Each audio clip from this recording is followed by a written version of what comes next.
Hey guys, this is probably the closest I'll ever get to making a vlog. So where have I been all summer? Well, I thought I was going to be able to take off most of the summer, but surprise, I wound up taking another job and I've been working a cool 7 days a week lately. So for example, there are some weeks where I have to teach ballet camp first thing in the morning, like I have to leave the house at 7 a.m. So I would set out my clothes the night before for the whole week, because I don't have time to do it when I get home.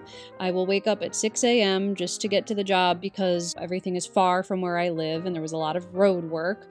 I hate my commute. I hate that I live so far away from everything. It really is just like a big fat waste of my day to drive so far. So I would get to the studio and I'd have to teach ballet camp, and this would be about 3.5 to 4 hours, which I actually love. You guys know me. You know I can nerd out about a subject and talk about something forever. So while these summer intensive camps were really like tiring and hard on my body, it still is like this is where I thrive, being able to spend a lot of time with my students. But then right after that, I'd have to go to my other job. So I don't know if you guys know this, but I am a key holder, which is like a low-level manager, at Bath & Body Works now. Thought it would be a fun little side hustle, but then when my husband quit his job, then it turned into a serious job that I actually needed to keep to get some kind of income. Most days, I will work 2 jobs in the same day. I teach and then I go to Bath & Body Works. Or vice versa, Bath & Body Works and then teaching in the afternoon. Honestly, the driving is the worst part of it. Sometimes it actually makes sense to work 2 jobs back to back so that I make the most of my commute.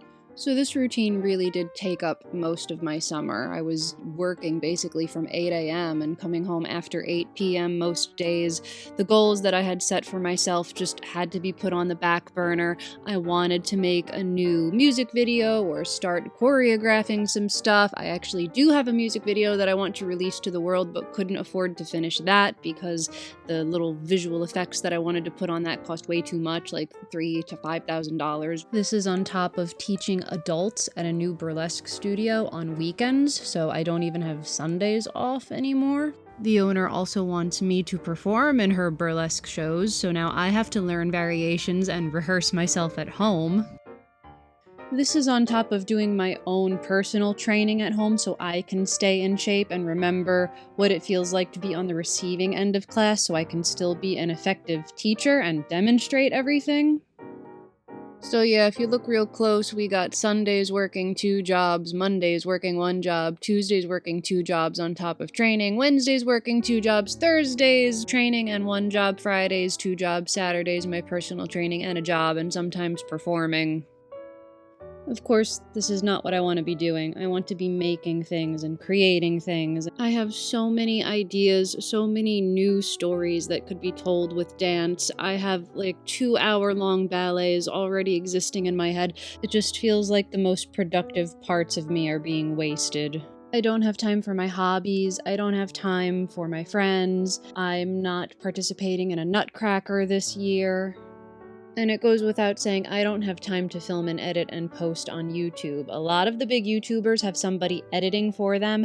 I don't have that, and I just don't have time.